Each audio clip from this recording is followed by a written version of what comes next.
Boa noite, Liber. A graça e a paz de Jesus Cristo, nosso Senhor, nosso Salvador.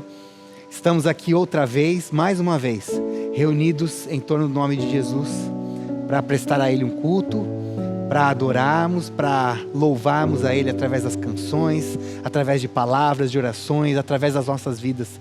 Então que Ele receba nessa noite o meu coração, o seu coração, que Ele receba a nossa adoração. Eu queria te convidar nesse momento a orarmos juntos e iniciarmos esse culto, glorificando o nosso Deus. Bendito é o nosso Deus.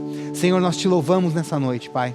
Te louvamos porque o Senhor nos dá o privilégio de estarmos aqui reunidos no Teu nome, Senhor. E reunidos no Teu nome, Senhor, queremos prestar um culto ao Senhor. Ó Pai, recebe, Senhor, recebe as nossas vidas, recebe, Senhor, as nossas canções, recebe o nosso coração, as nossas orações, recebe, Senhor, as nossas súplicas, ouve, Senhor, o nosso clamor. Ó Deus, ouve, Senhor, os nossos pedidos de oração. Ó Senhor, recebe os nossos motivos de gratidão. Ó Deus, nós queremos nessa noite mais uma vez, Senhor, prestar um culto ao Senhor, Pai. Então eu te peço, Senhor, que o Senhor nos abençoe, que o Senhor se faça presente aqui nesse lugar, enquanto cantamos, enquanto gravamos este culto. Ó Deus, enquanto estamos aqui reunidos, mas também aqueles que estão em casa, Senhor, aqueles que estão acompanhando com as suas famílias, aqueles que estão acompanhando com os seus filhos, com os seus pais. Ó Deus, que a nossa igreja, reunida no Teu nome nesse momento, Pai, possa erguer um altar de adoração ao Senhor, e que o Senhor receba este culto, mas mais do que isso, que o Senhor receba as nossas vidas. Ó Deus, e enquanto nos recebe, que o Senhor nos transforme também, Pai. Ó Pai, porque nós queremos, ao final desse culto, Senhor, nós queremos sair daqui mais parecidos com Jesus, Pai. Ó Deus, Tu és maravilhoso, Tu és bendito, Tu és exaltado entre nós, e nós Te glorificamos, e oramos assim, no nome de Jesus, o nosso Salvador. Amém e amém. Bendito é o Cordeiro. Amém.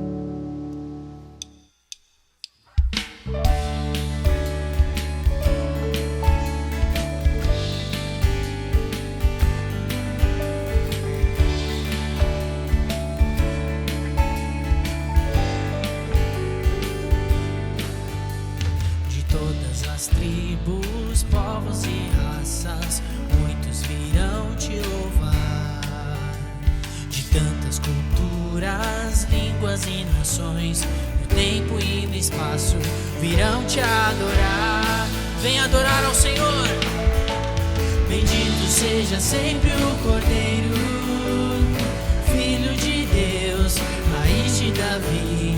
Bendito seja seu santo nome, Cristo Jesus, presente aqui.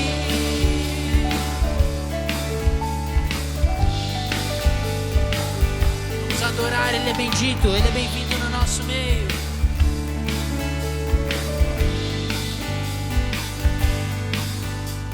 Remidos comprados do mundo inteiro, muitos virão te louvar.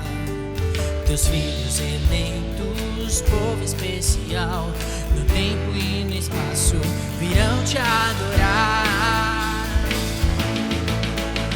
Bendito seja sempre o Cordeiro, Filho de Deus, raiz de Davi. Bendito seja seu santo nome, Cristo Jesus, presente aqui. Bendito seja sempre o Cordeiro, Filho de Deus, raiz de Davi. Bendito seja seu santo nome, Cristo Jesus, presente aqui.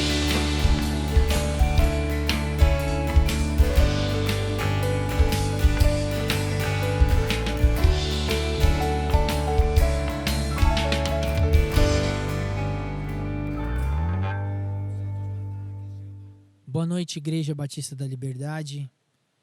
Mais uma vez reunidos aqui, temos oportunidade de adorar ao Senhor, adorar a Ele com tudo que somos, tudo que temos. E alinhado a isso, esse é o momento em que nós separamos o tempo para falar que a Liber ainda está em missão. A nossa igreja ela permanece ativa, a nossa igreja permanece atuante, tem sido relevante para as pessoas das famílias que compõem essa igreja, para as pessoas aqui do bairro. E isso é parte da adoração que você faz quando você entrega também os seus bens ao Senhor. Quando nós entregamos os nossos bens, nós adoramos ao Senhor com as coisas que Ele tem dado a nós gratuitamente, pela sua graça, pela sua misericórdia. Sabemos que não somos merecedores, mas por conta disso, por conta dessa graça, nós retribuímos com alegria, nós retribuímos com amor no coração e sabendo que o nosso dinheiro, os nossos recursos, eles não têm outro lugar melhor que estar senão para o serviço do Senhor, estarem ao serviço do nosso Deus. Então, nesse momento, faça isso com alegria no seu coração. E se você está chegando agora neste culto, você não conhece a Igreja Batista da Liberdade, aproveite, aqui na tela vai aparecer também o WhatsApp da Liber, onde você pode entrar em contato conosco e aí ficar por dentro das nossas programações e assim, com certeza, fazer parte dessa grande família. Vamos adorar ao nosso Deus.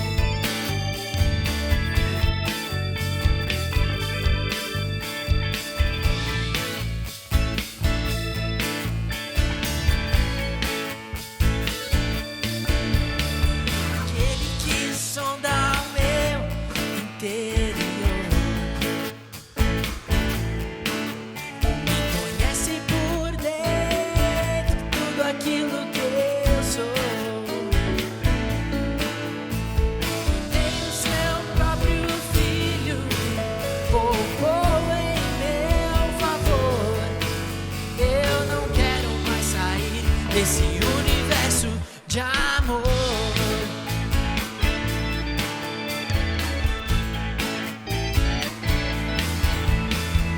E Ele quis sondar o meu interior, perceber dentro tudo aquilo que eu sou. Conhece os meus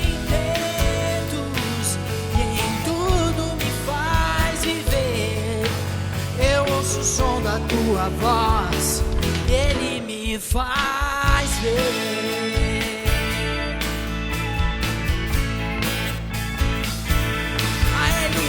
A Ele todo som de todos nós, a Ele todo tom e toda voz, cantem glória, cantem glória. Cante a Ele essa noite. A Ele todo som de todos nós, a Ele todo tom e toda voz, cantem glória.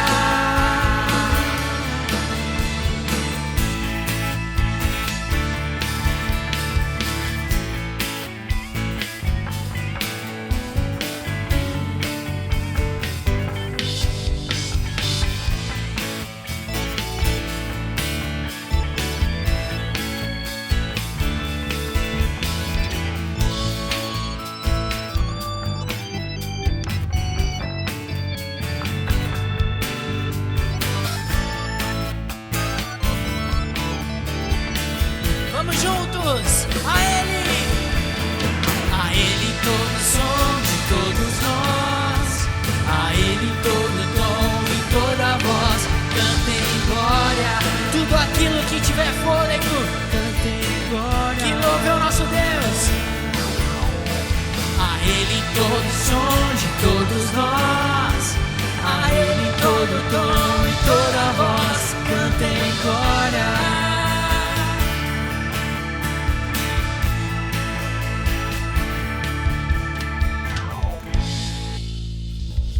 Aleluia.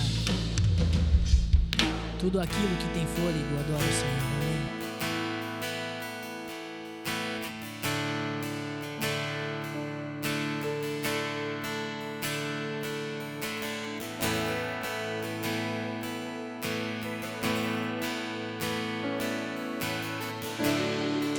cantar pela maravilha que o Senhor fez em nossas vidas.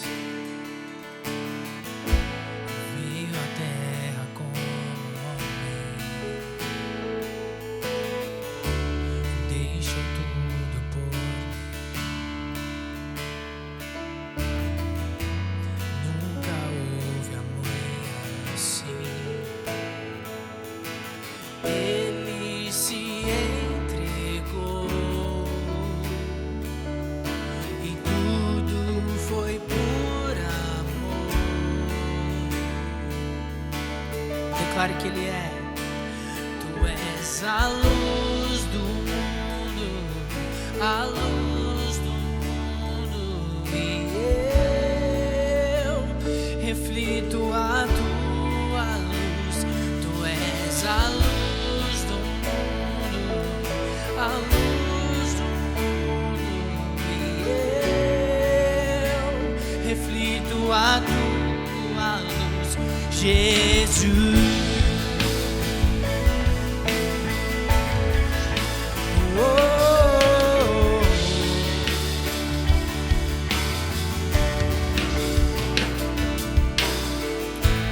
veio à terra como homem, deixou tudo por mim. Nunca houve alguém assim. Ele se entregou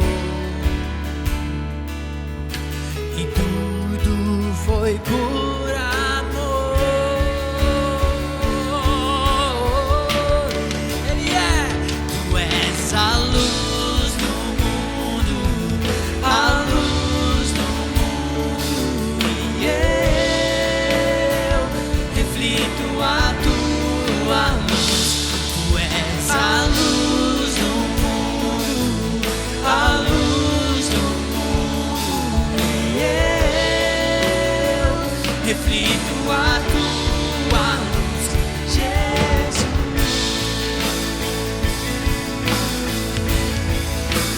Oh,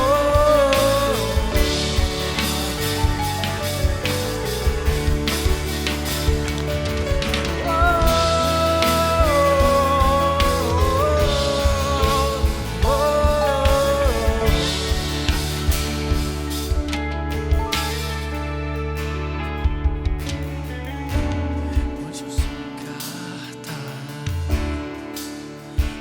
viva, sou a morada de Deus. Hoje eu sou carta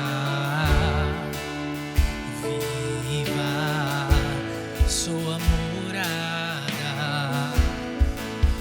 de Deus.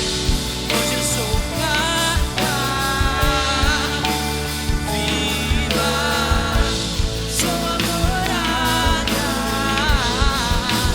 de Deus. Hoje eu sou carta viva, sou a morada de Deus. Ele se entregou e tudo foi por amor. Diga mais uma vez que Ele é. Tu és a luz do mundo, a luz do mundo, e eu reflito a tua luz. Tu és a luz do mundo, a luz do mundo, e eu reflito a tua luz, Jesus.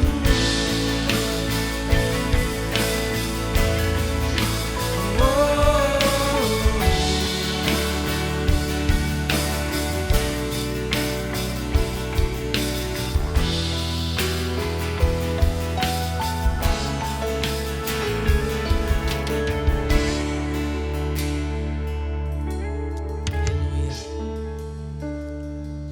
Essa luz de Cristo brilha sobre nós.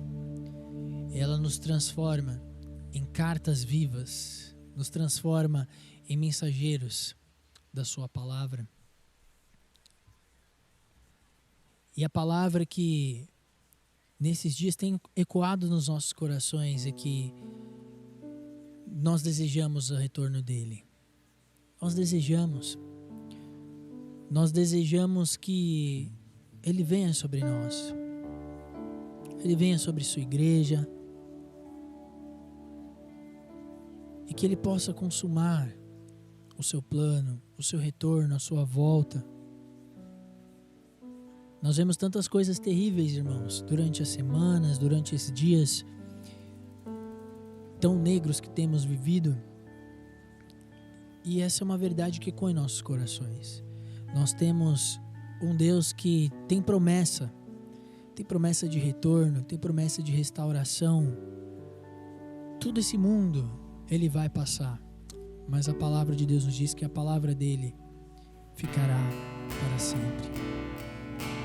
Ora vem, Senhor Jesus.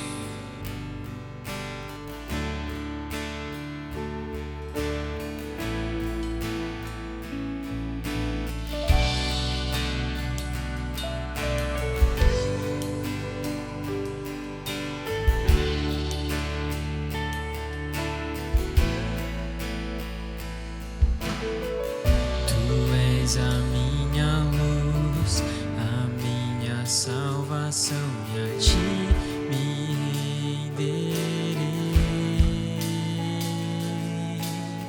Se ao teu lado estou, seguro em tuas mãos, eu nada temerei.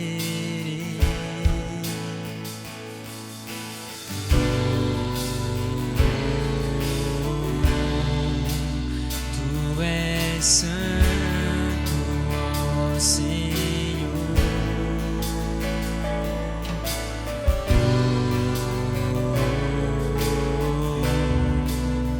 Tu és digno de louvor. Só em Ti confiarei, eu nada temerei. Em frente eu sei que vive estás e um dia voltarás do céu pra nos buscar, pra sempre reinarás. Aleluia.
Você crê nessa promessa? Reinarás,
toda língua, toda tribo, toda nação irá adorar na sua plenitude. Vem Jesus, vem Jesus, Maranata, ora vem Senhor Jesus. Só em Ti confiarei, eu nada temerei, em frente eu irei, pois eu sei que vivo estás, que um dia voltarás do céu pra nos buscar, pra sempre reinará. Aleluia. Só em Ti confiarei, eu nada temerei, em frente eu irei, pois eu sei que vivo estás, e um dia voltarás do céu pra nos buscar, pra sempre reinarás. Aleluia.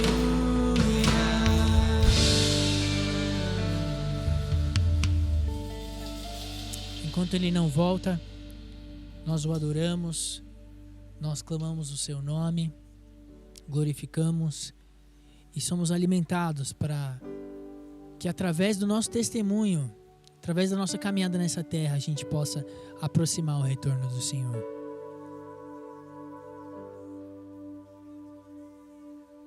Essa semana, motivado pelo meu amigo e irmão Donizete, que trouxe uma ministração muito profunda no nosso encontro de quarta-feira dos Homens 20+, eu decidi revisitar o texto sagrado, o texto bíblico de Neemias. A reflexão, a ministração do Doni foi algo profundo na quarta-feira, no nosso encontro. E eu resolvi então revisitar esse texto, revisitar essa história. E a Bíblia Sagrada tem algo interessante, porque quando nós revisitamos as histórias bíblicas, revisitamos o texto sagrado, a história também nos visita. Nós também somos habitados por ela. Nós revisitamos o texto e o texto nos revisita. E nós somos confrontados e Deus se manifesta.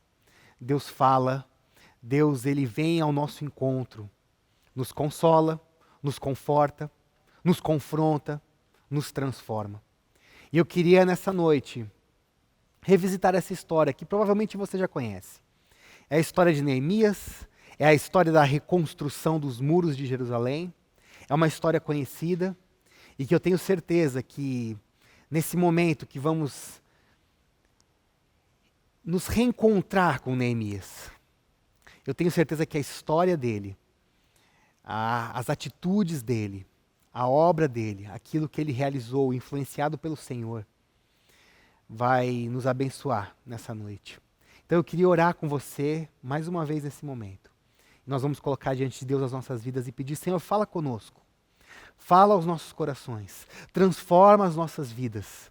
Que em meio à crise que estamos vivendo, em meio a essa crise que estamos vivenciando, o Senhor possa nos encontrar e nos restaurar e nos sarar. Ore comigo. Senhor, nós estamos aqui nesse momento diante de Ti, Pai. E te pedimos, Senhor, que o Senhor possa falar conosco. Que o Senhor possa ministrar aos nossos corações. Que nesse momento que vamos, mais uma vez, revisitar a história de Neemias, que essa história possa invadir os nossos corações, trazendo transformação, cura, libertação e salvação. Para a honra e glória do Teu nome, Senhor. E é no nome de Jesus que oramos. Amém e amém. Neemias é esse personagem bíblico que tem um livro inteiro dedicado a ele. E esse livro leva o seu nome no Antigo Testamento. Ele é um personagem bíblico que vive o momento final do exílio babilônico. Já é o momento em que a Babilônia já não é mais um império. O império que agora reina sobre todos os povos ali da região é o Império Persa. E esse é um momento em que o rei persa, ele começa a autorizar alguns retornos. O povo começa a retornar para Jerusalém. O povo que havia sido retirado da sua cidade, do seu país, ele começa a retornar. E Neemias, ele é um personagem dessa história, ele é um personagem dessa época fundamental, porque ele reconstrói os muros. Você já deve ter ouvido essa expressão. Ele é o líder que reconstrói os muros, que leva o povo a essa reconstrução. Interessante que Neemias, ele muito provavelmente já nasceu no contexto do império, no contexto do exílio.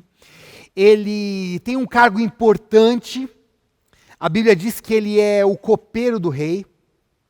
Ele trabalha diretamente com o rei, ele serve diretamente o rei. E o rei naquela época é a maior autoridade política da época. Então Neemias é um funcionário da maior autoridade política da época. Ele tinha um cargo importante. Muito provavelmente um salário bom, uma condição boa. Ele vivia no contexto do palácio. Mas em determinado momento da sua vida, um momento em que um de seus irmãos ele retorna de Jerusalém, numa dessas viagens onde o povo estava voltando, né? O povo, então, voltando para Jerusalém, o seu irmão provavelmente foi até lá, visitou a cidade dos seus pais e volta. Quando ele volta, Neemias se interessa. Ele pergunta, meu irmão, como é que está a situação lá em Jerusalém? Eu já ouvi muitas histórias. E as histórias com certeza chegaram aos ouvidos de Neemias. As histórias de miséria, de calamidade, de destruição.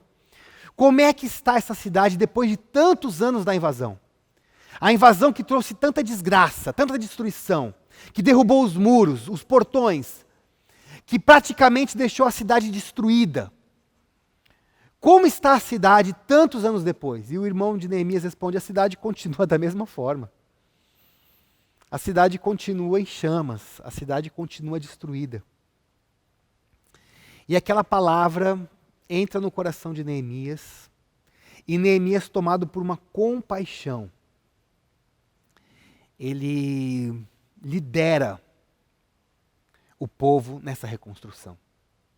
Num primeiro momento, o que vemos na Bíblia é ele construindo um planejamento, porque quando ele chega diante do rei, logo no primeiro capítulo, ele traz para o rei todo um planejamento de reconstrução, logo no capítulo 1 e capítulo 2 do livro de Neemias. E ali, quando o rei percebe que Neemias está abatido, está triste, ele pergunta, por que você está abatido? O que aconteceu? E Neemias responde, eu estou abatido porque a cidade dos meus pais, a minha cidade, ela está destruída. E ali há uma oportunidade que o rei oferece para Neemias. Eles fecham um acordo, Neemias dá um prazo, e ele então é enviado pelo próprio rei para voltar para sua cidade, voltar para a cidade dos seus pais e reconstruir os muros. Mas havia aí uma missão um pouco mais profunda do que falar com o rei. A primeira etapa da missão, que era conseguir o apoio do rei, ele tem. O que ele precisa agora é motivar um povo que vivia em uma situação de miséria, de calamidade, que vivia uma crise há muitos anos, há décadas. E quando se instala uma crise numa comunidade, o que acontece é que as injustiças aumentam. A opressão de um para com o outro, de um membro da comunidade para com os outros, aumenta. Você pode perceber sempre em uma comunidade carente, em uma comunidade onde há fome e miséria, geralmente há ali um opressor. Geralmente há ali um líder, alguém que se levanta para oprimir o povo. E não era diferente nessa época em Jerusalém. A cidade estava destruída, os muros estavam derrubados. Isso significa que a cidade estava vulnerável. Uma cidade sem muros naquela época era uma cidade vulnerável. E Neemias se depara com essa cidade, com este povo que vive já há muitos anos em uma condição de miserabilidade, e por isso as injustiças, as opressões ali, a opressão ela é muito grande. Mas Neemias se dirige até Jerusalém. E nos primeiros dias ele só observa, ele avalia, ele percorre a cidade, ele vai inspecionar os muros, ele vai ver qual que é a realidade de fato. E é interessante que os oficiais, os líderes que estavam ali em Jerusalém naquela época, os sacerdotes, eles provavelmente estranharam aquela visita de Neemias. E depois de alguns dias que Neemias estava ali inspecionando, e ele diz no seu relato que ele ainda não havia contado o projeto para ninguém. Ele, após acabar essa inspeção, ele então reúne o povo, e eu queria ler com você essa passagem, que é a passagem quando ele se dirige para o povo, logo depois dessa inspeção, que está lá no livro de Neemias,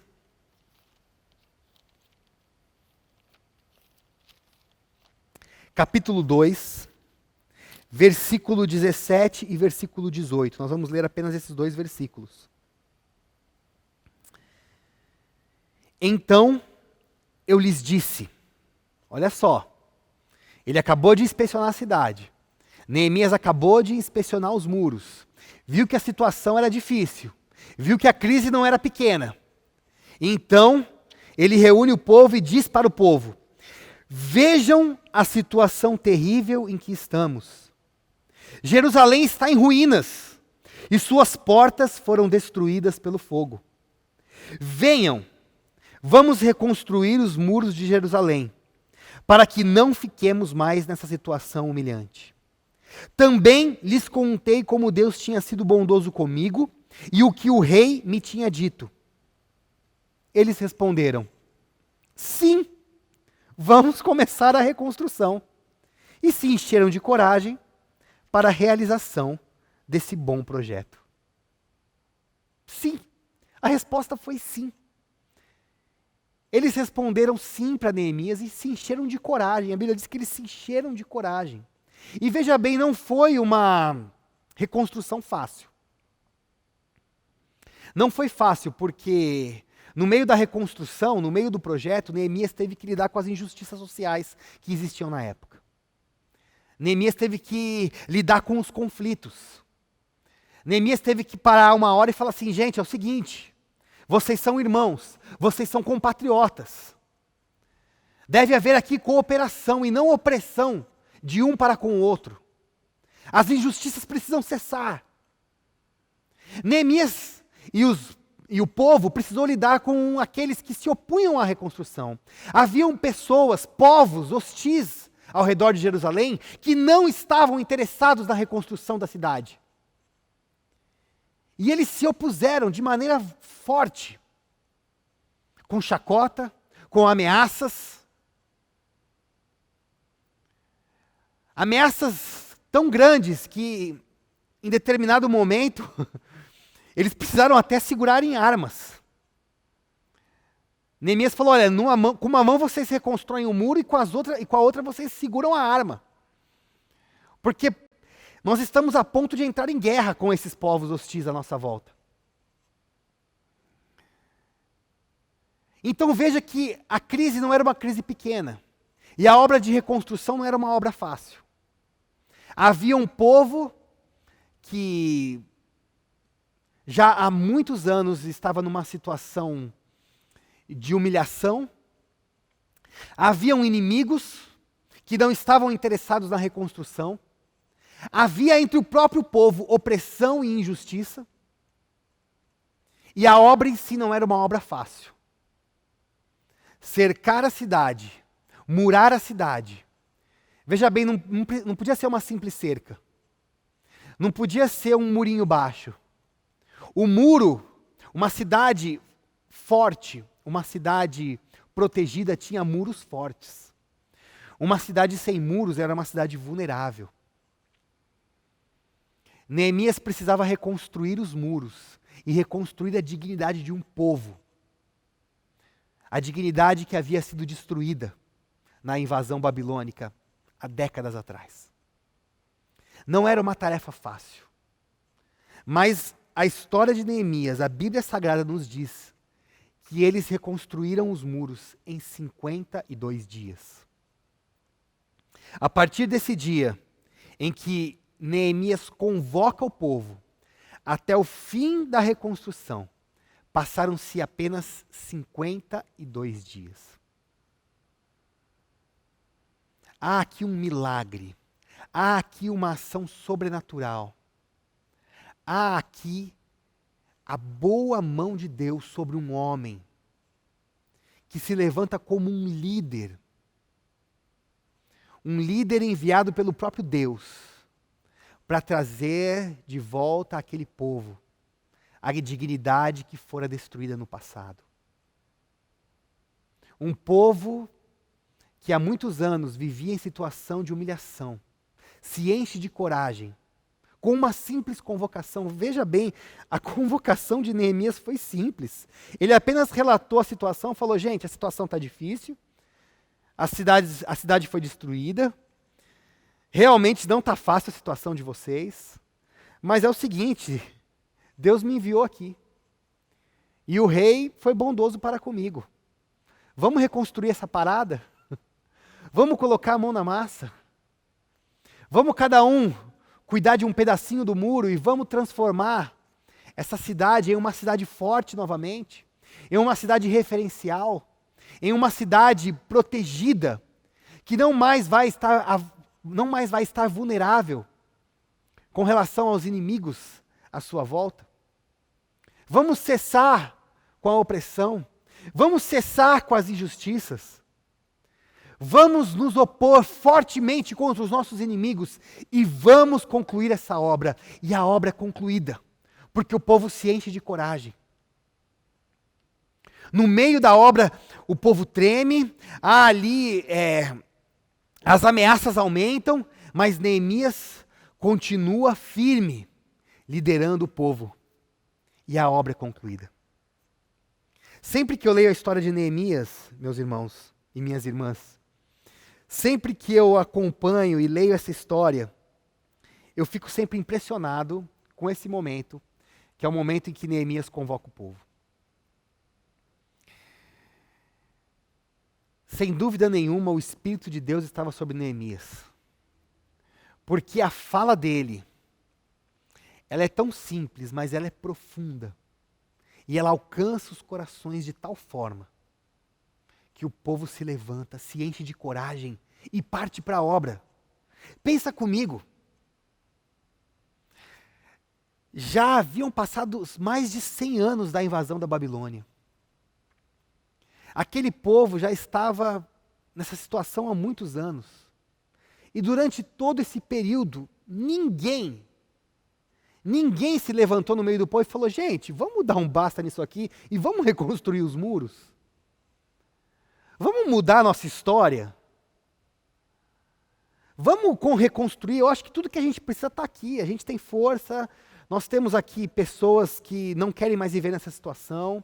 A situação não é boa, não é bom ficar sem os muros, nós estamos vulneráveis, os nossos inimigos entram, eles nos saqueiam.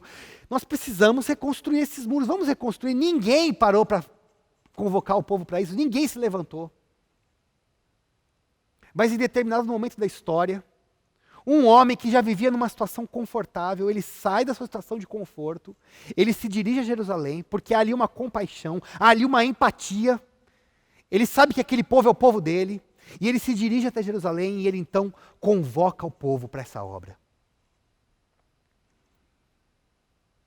Quando nós estamos em crise, quando há uma crise,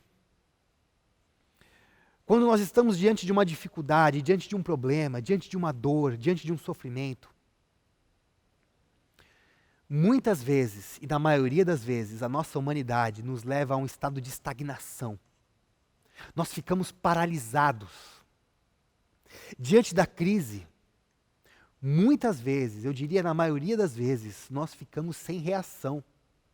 E eu sei que muitos daqueles que estão de fora, numa tentativa de ajudar e de nos tirar da inércia, muitas vezes afirmam assim, olha, toda crise é uma oportunidade. E eu sei que você já ouviu muito disso durante esse tempo de pandemia. Olha, essa pandemia é uma oportunidade para a humanidade sair diferente. Essa pandemia é uma oportunidade para a gente melhorar como ser humano. Essa pandemia é uma oportunidade para a gente crescer. Mas a verdade é que quem está no meio da pandemia, enfrentando a doença, enfrentando a morte, quem está no olho do furacão, no meio da crise, geralmente fica sem reação. Fica sem saber o que fazer. não tem forças para superar. Era essa a realidade do povo judeu nessa época. Era um povo já que há muitos anos estava sem força. Não sabia o que fazer. Não sabia como começar. E Neemias é levantado por Deus para reacender essa chama de esperança, para trazer de volta o ânimo, um novo sopro, para esse povo que estava estagnado, que estava paralisado. E Neemias, então, ele vem com essa proposta.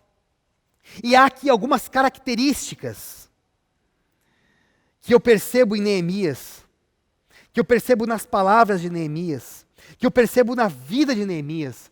Há aqui algumas características que eu gostaria de compartilhar com vocês. São pelo menos 5. Eu tenho certeza que se você for estudar, se você for, como eu disse no começo do sermão, né, revisitar a história de Neemias, eu tenho certeza que essa história vai invadir o seu coração e você vai trazer para a sua vida muitos outros ensinamentos, muito mais do que esses 5 ensinamentos. Mas eu queria compartilhar com você esses 5 ensinamentos que eu percebo na vida de Neemias e que eu tenho certeza que vai nos ajudar. Vai nos ajudar nesse momento de crise, porque nós estamos num momento de crise. O fato de eu estar pregando para uma câmera e apenas o Gramajo aqui atrás da câmera me acompanhando, de eu não poder pregar para o auditório, da gente não estar junto, eu não poder no final do culto te dar um abraço, a gente não poder orar juntos, de estarmos separados por uma tela, de estarmos enfrentando uma crise sanitária, uma crise política, de proporções mundiais. Tudo isso é fato. E a vida de Neemias nos ensina algumas coisas. Primeiro ponto é que Neemias, ele conhecia a realidade. Ele não era alguém alheio à sua realidade. Ele era alguém que se interessava pelo contexto e o contexto do seu povo. Ele se interessou. Em determinado momento, ele saiu da sua posição de conforto e ele resolveu perguntar. Ele resolveu questionar, escuta, eu já ouvi tantas histórias, mas qual é a realidade? Eu já ouvi tanta coisa, eu já ouvi tanta notícia, eu já ouvi tanta fake news, já chegou tanta notícia no meu WhatsApp, as redes sociais estão dizendo tanta coisa, mas qual é a realidade? Qual é a realidade do meu povo? O que o meu povo está enfrentando de fato? Ele então tem uma primeira percepção, quando o seu irmão, alguém de confiança, lhe conta, olha, a situação é a mesma, nada melhorou. O povo está em situação de miséria. Os muros estão derrubados. A crise continua instaurada. Neemias então ele chora, porque ele se coloca no lugar do povo. E não só isso, ele se dirige até Jerusalém. E veja bem, ele não chega em Jerusalém já espalhando notícia de que ele tinha chegado ali para liderar uma reconstrução. Ele passa alguns dias ali, caminhando pela cidade, talvez conversando com um, conversando com o outro, inspecionando os muros. A Bíblia diz que chega um determinado momento em que ele não consegue mais andar com o seu cavalo, ele precisa deixar o cavalo de lado para ele andar a pé. Tamanha era a destruição da cidade. E ele vai inspecionando. Porque quando a gente conhece a realidade, a gente sabe o que nos espera. Qual é o tamanho da obra, a gente consegue planejar a obra. Neemias então conhecia a sua realidade. Ele procurou conhecer, ele procurou olhar com os seus olhos, ouvir com os seus ouvidos. Qual é a realidade que está diante de nós?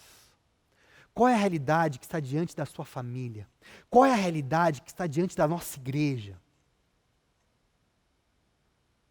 Quais são os desafios? Quais são os questionamentos que nós devemos responder e atender, que a cidade de São Paulo, que o entorno do bairro do Bela Vista, que os nossos familiares, que as nossas famílias estão fazendo? Qual é a realidade da nossa igreja? Qual é a realidade da nossa casa? Qual é a realidade da nossa cidade, do nosso país? Nós precisamos conhecer essa realidade. Em segundo lugar, Neemias tinha uma profunda consciência comunitária. Veja bem, ele era alguém bem-sucedido. Ele é alguém que já havia chegado numa posição em que provavelmente ele não tinha mais problemas profundos. Ele não passava fome. A crise financeira a crise financeira não havia alcançado. Ele não passava por crise financeira. Ele vivia na realidade do palácio. Mas ele decidiu olhar para a realidade do mundo, decidiu olhar para a realidade do seu povo. E ele sabia que ele não era alguém sozinho. Ele pertencia a uma comunidade, ele pertencia a um povo. Por mais que ele não estivesse no contexto de Jerusalém destruída, e estivesse no contexto do palácio, ele sabia que pertencia àquele povo. É aquela consciência de que se o povo está sofrendo, eu estou sofrendo também.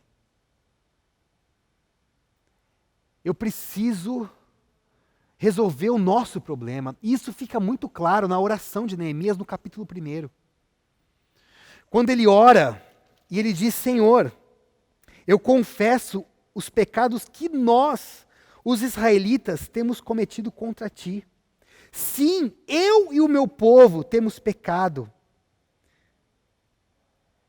Versículo 7 do capítulo 1, agimos de forma corrupta e vergonhosa contra ti. Não temos obedecido aos mandamentos, aos decretos e às leis que deste ao teu servo Moisés. Nós pecamos, eu e o meu povo.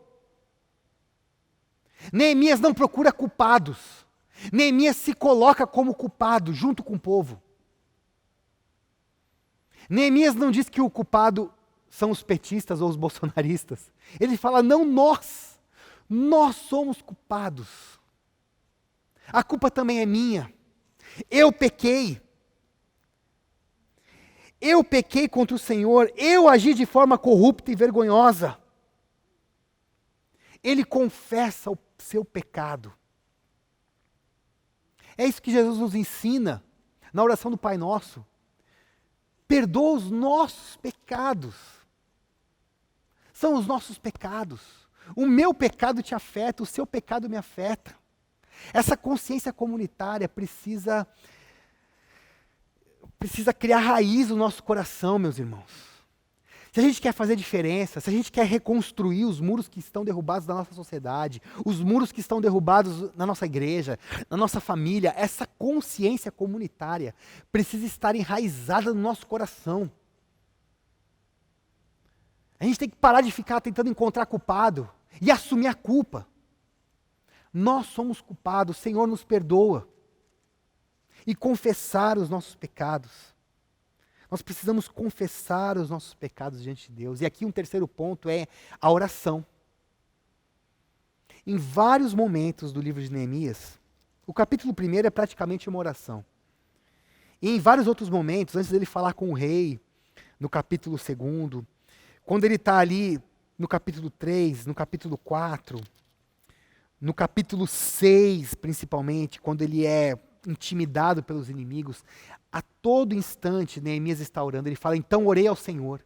Então eu orei ao Senhor e fui falar com o rei. Então eu orei ao Senhor e fui falar com o povo. Então eu orei ao Senhor. Quando ele não cita a sua oração, Senhor, lembra-te de mim, Senhor, tem compaixão, Senhor.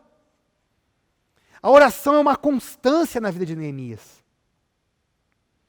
Ele sabe que esse projeto não é dele. Ele sabe que esse projeto nasceu no coração de Deus. E se é Deus quem realiza a missão, se a missão pertence ao Senhor, nós precisamos conhecer o Senhor da missão através de uma vida de oração. Precisamos colocar as nossas vidas, a vida uns dos outros, em oração. Precisamos confessar os nossos pecados. Precisamos apresentar diante de Deus os nossos motivos de gratidão, os nossos pedidos de oração. Nós precisamos orar como indivíduos, precisamos orar como igreja. Nós precisamos colocar as nossas famílias diante de Deus, precisamos colocar nossa igreja diante de Deus, precisamos colocar nosso país, precisamos orar pela humanidade, precisamos pedir, Senhor, tem misericórdia, Senhor, restaura as nossas vidas. Neemias tinha uma consciência daquilo que Deus estava realizando. Ele sabia que a consequência daquela crise, que aquela crise era consequência dos pecados, mas ele sabia que se o povo se arrependesse, se o povo pedisse perdão, se o povo se voltasse para Deus, Deus reconstruiria a identidade daquele povo. E Neemias sabia que aquela obra, sem a presença de Deus, sem a boa mão de Deus, tantas vezes ele diz isso, a boa mão de Deus estava sobre a minha vida, por isso o rei foi bom comigo, a boa mão de Deus estava sobre a minha vida, por isso superamos os obstáculos, a boa mão de Deus estava sobre a minha vida, por isso eu pude fazer tudo o que eu fiz. Neemias tinha essa consciência de que a boa mão de Deus estava sobre a sua vida, por isso ele colocava a sua vida em oração, por isso ele não dava um passo sequer, sem apresentar diante de Deus a sua angústia, a sua aflição, os seus medos. Você tem orado nesse tempo?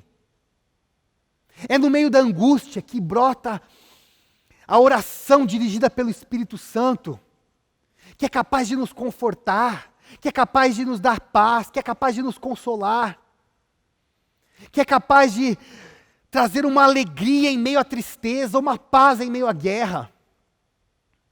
É a oração dirigida pelo Espírito de Deus que habita em mim, que habita em você, que habita em nós, que nos levará a experimentar uma paz e a encontrar saídas para as crises, para os problemas, para as dificuldades. Neemias orava e agia. Orava e agia. E esse é o quarto ponto. Ele planejava a sua ação. Quando o rei pergunta para ele, Neemias, como é que vai ser? Como é que você vai reconstruir esses muros? Ele já tem todo um projeto. Ele traz um projeto, e você pode ler isso lá no capítulo 2, depois no seu momento devocional. Eu ia falar na sua casa, mas você provavelmente já está na sua casa, né, no seu momento devocional. Você pode ler esse capítulo 2 e você vai ver que Neemias apresenta um projeto. Ele planejava. As suas ações, os seus atos, os seus passos eram todos pensados. Ele orava, planejava e agia. Nós precisamos planejar os nossos passos. Como vamos sair da crise?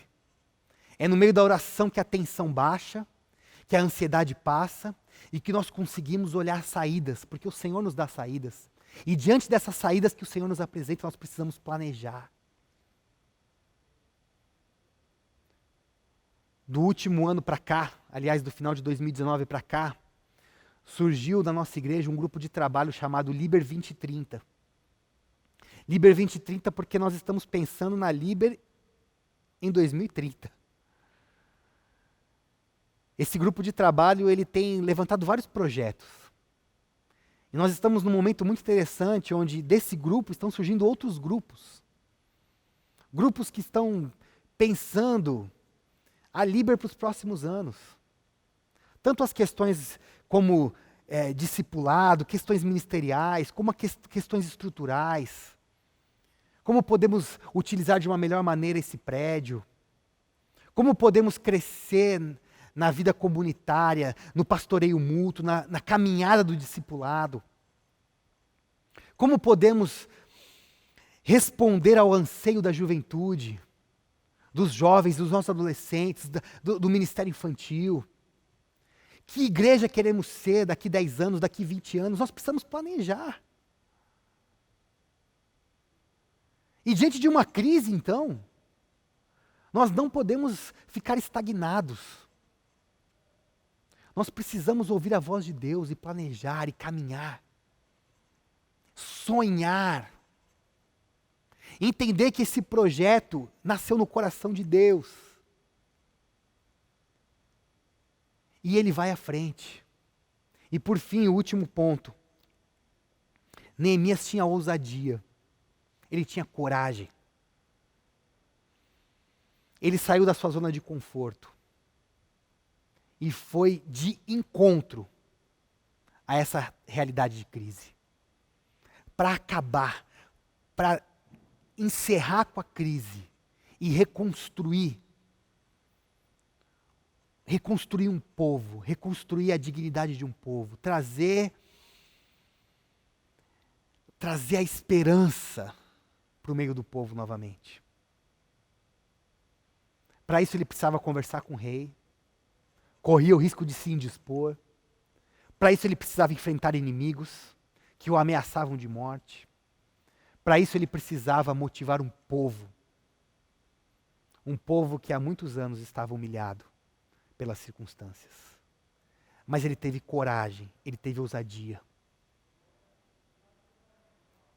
Nesse momento de crise que estamos vivendo, e eu sei que nós estamos vivendo uma crise como país, uma crise como igreja, uma crise na nossa cidade, e talvez você esteja enfrentando crises na sua casa, crises na sua vida pessoal, crises na sua vida profissional. Talvez a crise seja porque você perdeu o seu emprego e você precisa de uma recolocação. Eu não sei qual é a crise que você está enfrentando. Eu sei que algumas crises são comuns a mim e a você. Outras não, outras são crises particulares. E eu quero te convidar a olhar para a história de Neemias, a olhar para a história desse líder que há tantos anos atrás, tantos séculos atrás, se levantou, ouviu a voz de Deus, se deparou com a realidade, conheceu a realidade que o cercava,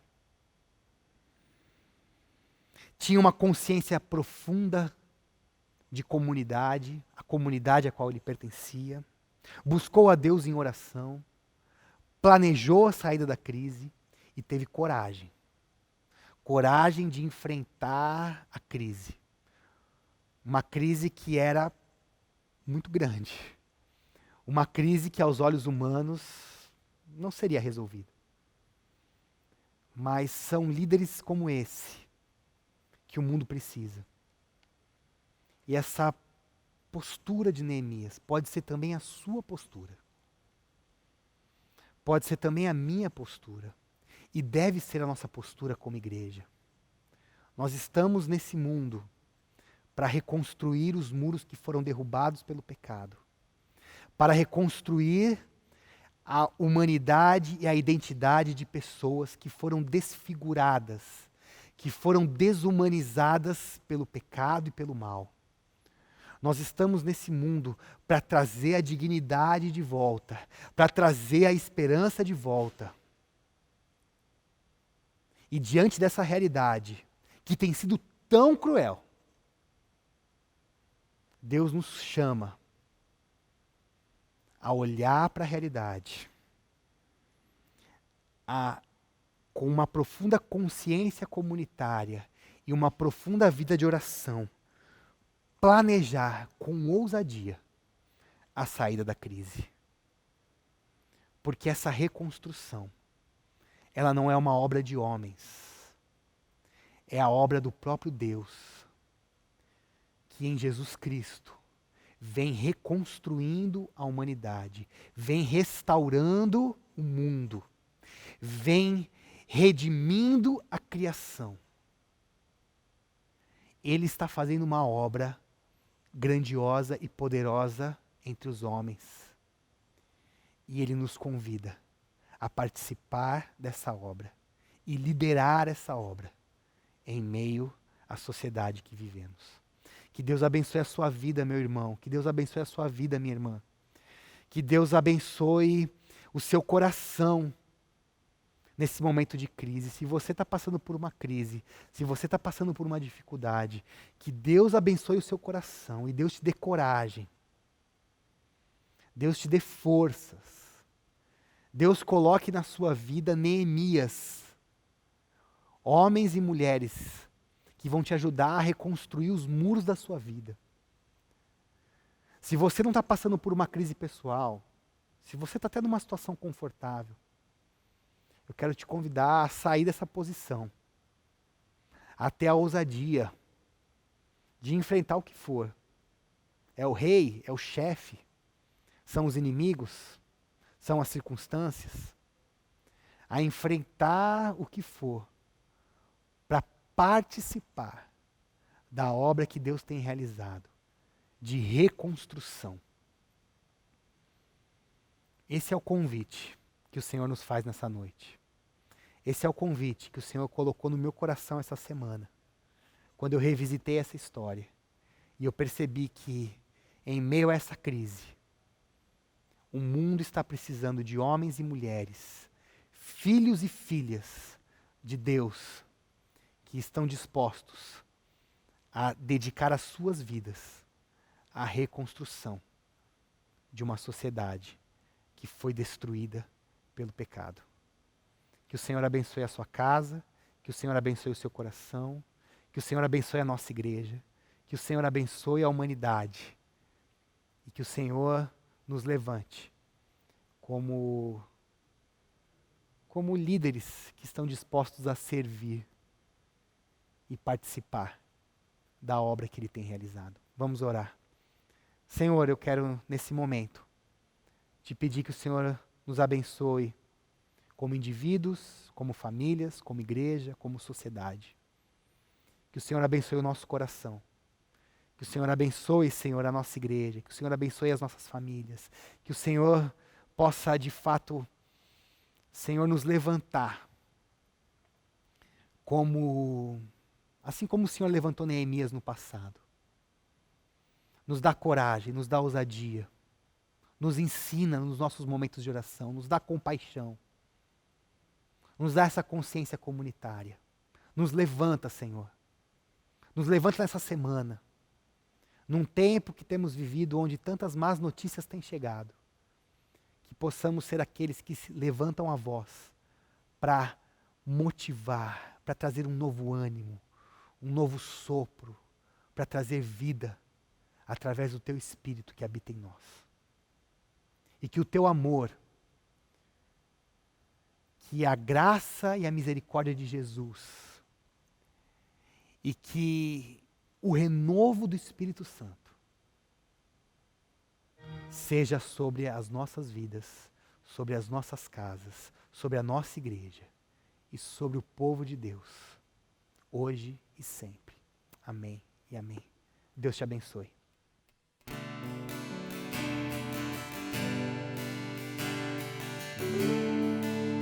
Quando canta essa canção, tenho cantado ela algumas vezes nessa pandemia, com a igreja. Ela toca o meu coração porque fala de como o Senhor cuida de nós, como esse Deus é um socorro presente, como Ele, mesmo sendo Deus soberano, dono de todo o universo, Ele também é nosso amigo e por isso nós podemos atravessar toda e qualquer dificuldade com a confiança de que Ele está conosco, sabendo que venceremos. Temos vitória garantida nele.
sempre eu te adoro, oh meu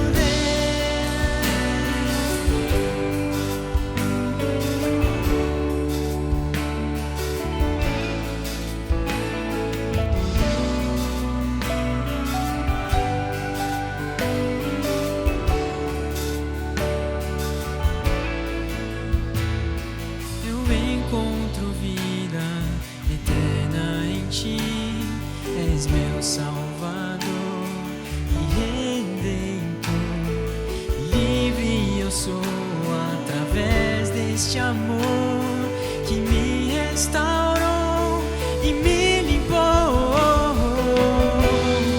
A minha fé firmada está em ti, Jesus, meu amanhã contigo está, pois tu és o meu Deus, meu Senhor, refúgio nas tribulações, meu amigo soberano, para sempre eu te adoro, oh meu Deus, meu Senhor, refúgio nas tribulações, meu amigo soberano, para sempre eu te adoro, oh meu Deus. Ele é socorro presente na tribulação. Ele é refúgio. Quando eu olho para o alto, para as montanhas, e olho para quem, de onde me virá o socorro, eu sei que o socorro virá do Senhor. Meu Senhor, refúgio nas tribulações, meu amigo soberano, para sempre eu te adoro, oh meu Deus, meu Senhor, refúgio nas tribulações, meu amigo soberano.